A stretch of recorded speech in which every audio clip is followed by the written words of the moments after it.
Here's a question that's been rattling around in my brain way too long.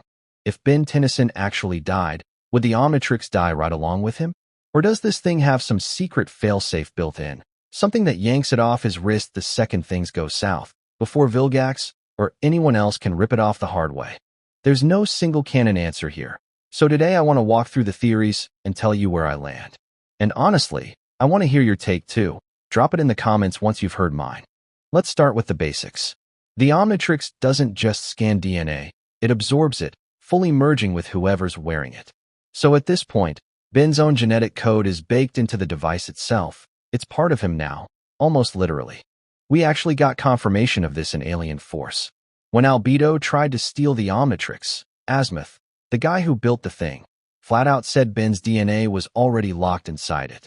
So here's the fun part. If Ben died, would his kids be able to use it? Genetically, they'd be carrying his DNA too, so it's not a crazy leap. We even have precedent for DNA-based compatibility. Remember how the Omnitrix ended up on Ben's wrist in the first place? It wasn't random.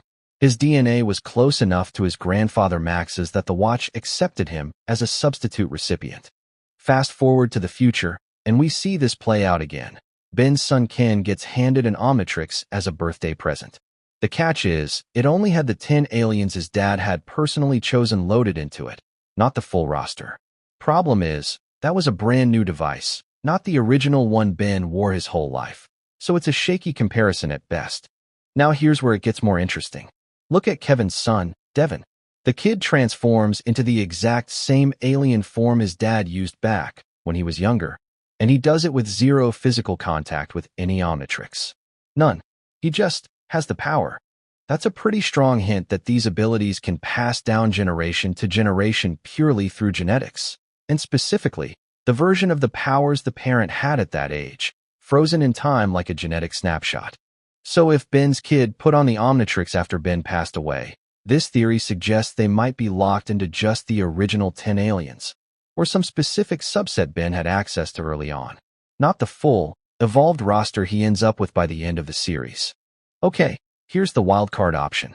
What if the Omnitrix has a hidden self-preservation feature, something that automatically pops itself off Ben's wrist the moment he's in mortal danger, before death can even happen?